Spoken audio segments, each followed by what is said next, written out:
Welcome back, folks, and welcome to hour number 2 of Freedom Link Radio.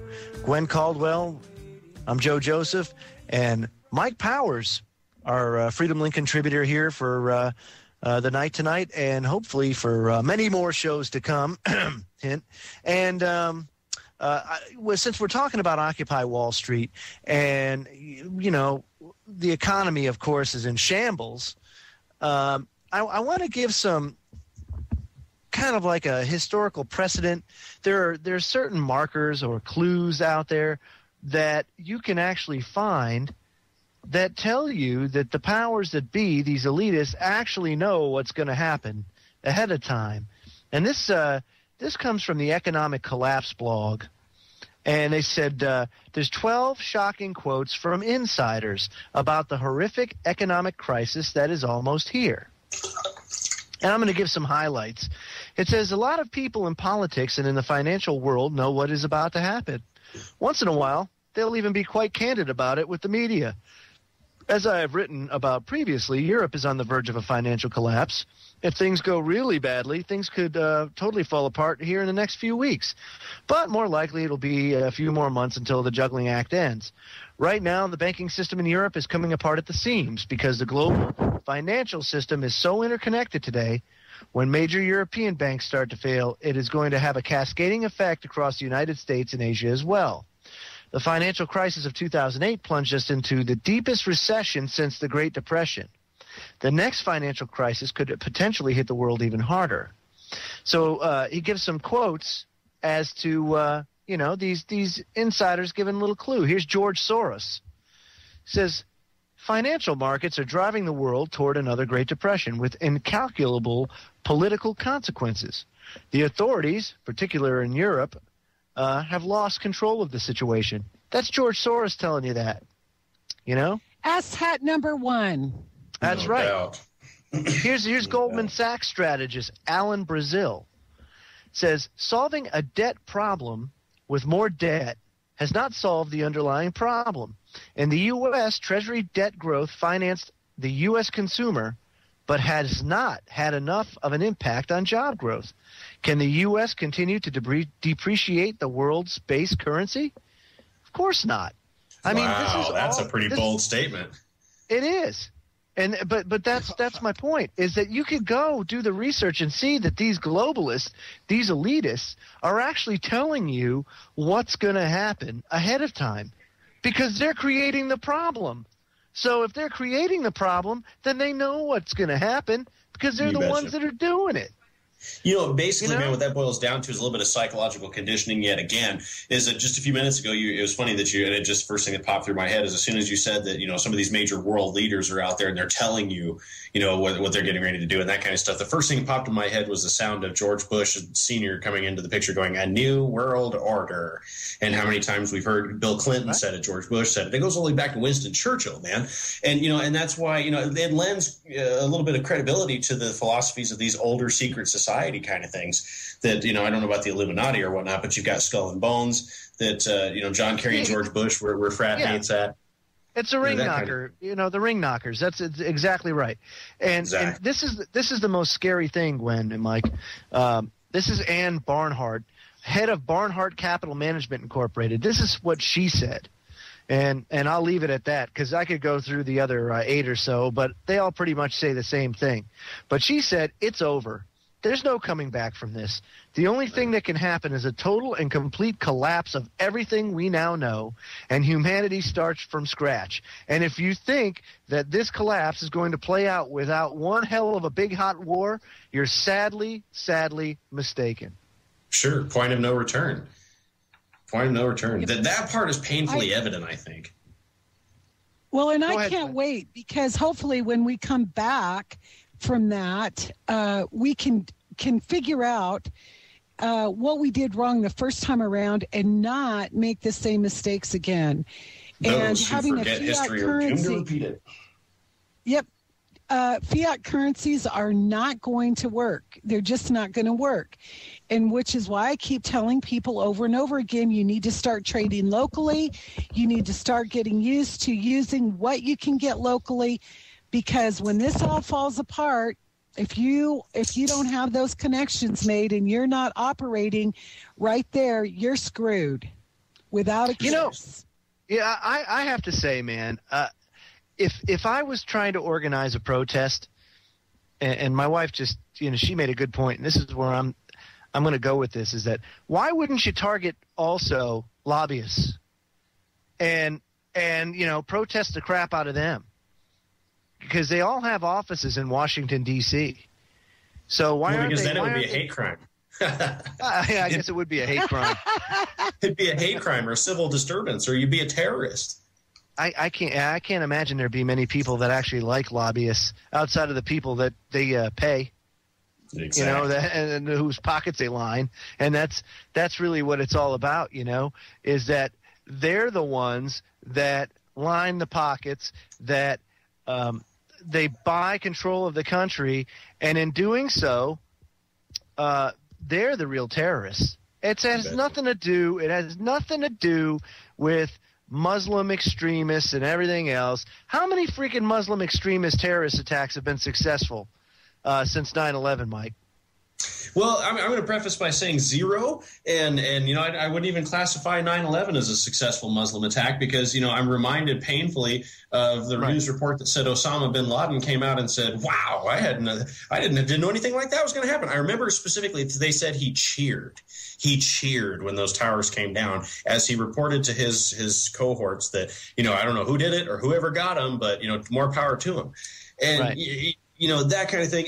As far as there's been absolutely no verification. 3 buildings, 2 planes, the 7/7 attacks in England.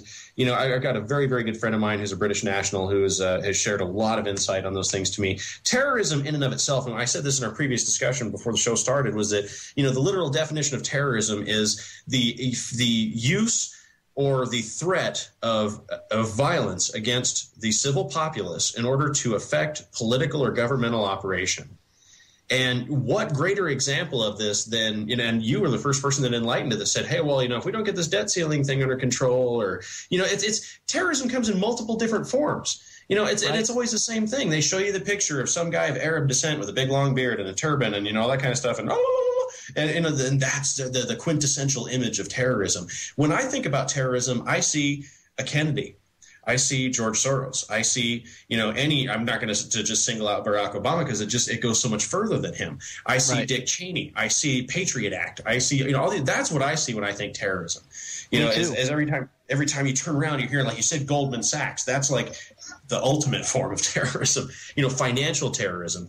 This current financial crisis this nation has been experiencing for the last decade has far surpassed and absolutely eclipsed anything the Great Depression ever thought about on a sliding scale. Right. And, in and of itself right there, I think that's the biggest problem we need to worry about is getting these, I don't know if it's allowed to say bastards over the air or not. I'm pretty sure we're okay with that one. But is getting these guys out of power. And finally, just like Gwen said, you know what? It's time to just flush the toilet and start over. That's right. My wife just said, when she thinks of terrorists, she thinks of a $5,000 suit. 10 because points. That's 10 ain't points. that true, Gwen? Yeah. Yep. Well, your bride is an amazing gal, dude. I love the way she thinks. I know, man. She is. She has quite the her mind. It's just it is, man. It is endless. The knowledge contained in that head of hers is absolutely amazing. It's terrorizing. It is. It is. It's actually a form of terrorism to me. I fear the knowledge that's in that head. When I hear terrorist, the first thing pops into my head is Nancy Pelosi. That's the biggest terrorist I've ever seen. Well, and the thing of it is that they're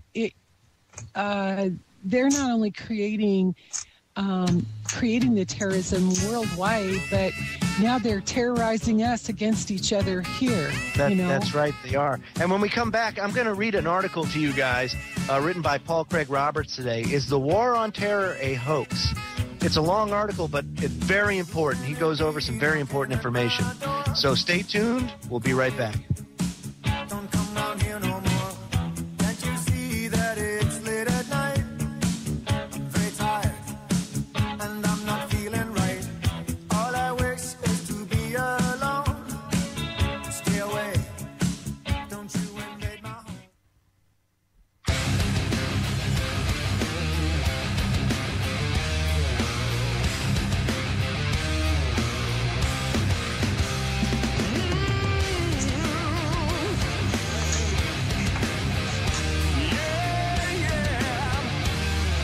Welcome back, folks. Let's get right into this article, shall we?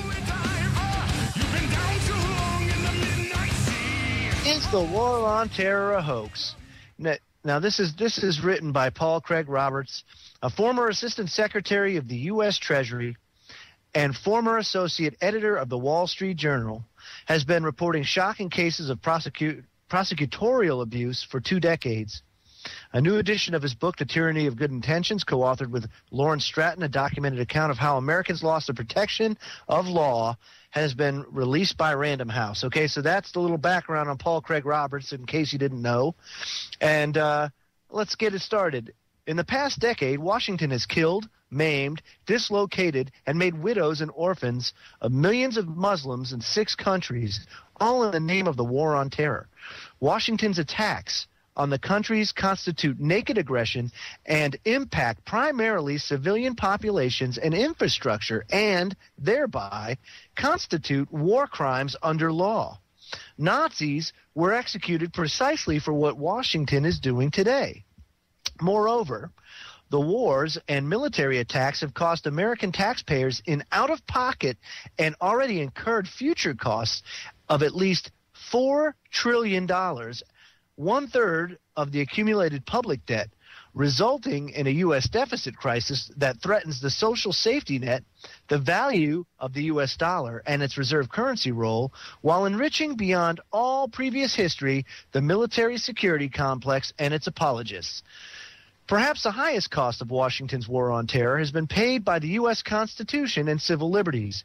Any U.S. citizen that Washington accuses is deprived of all legal and constitutional rights. The Bush-Cheney-Obama regime have overturned humanity's greatest achievement, the accountability of government to the law. If we look around for the terror that the police state and a decade of war has allegedly protected us from, the terror is hard to find. Except for 9/11 itself, assuming we accept the government's improbable conspiracy theory explanation, there have been no terrorist attacks on the U.S. Indeed, as RT pointed out on August 23, 2011, an investigative program at the University of California discovered that the domestic terror plots hyped in the media were plotted by FBI agents. FBI undercover agents now number 15,000. 10 times their number during the protests against the Vietnam War, when protesters were suspected of communist sympathies. And there apparently are no real terror plots for this huge workforce to uncover. The FBI just justifies its budgets, terror alerts, and invasive searches of American citizens by thinking up terror plots and finding some deranged individual to ensnare. For example, the Washington, D.C. Metro bombing plot, the New York City subway plot, the plot to blow up the Sears Tower in Chicago were all FBI brainchilds organized and managed by FBI agents. RT reports that only 3 plots might have been independent of the FBI, but as none of the 3 worked, they obviously were not the work of such a professional terror organization as Al-Qaeda is purported to be. The Times Square car bomb didn't blow up, and apparently could not have. The latest FBI sting ensnared a Boston man, Rizwan Firdaus, who is accused of planning to attack the Pentagon and U.S. Capitol with model planes packed with C4 explosives.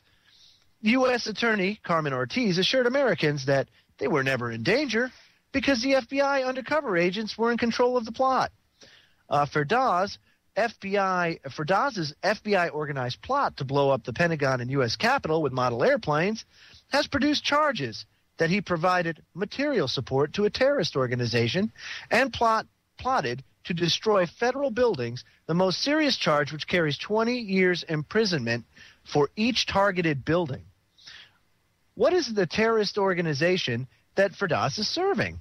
Surely not Al-Qaeda, which allegedly outwitted all 16 U.S. intelligence services, all intelligence services of America's NATO and Israeli allies, NORAD, the National Security Council, Air Traffic Control, Dick Cheney, and U.S. Airport Security 4 times in 1 hour on the same morning. Such a highly capable terror organization would not have been involved in such nonsense as a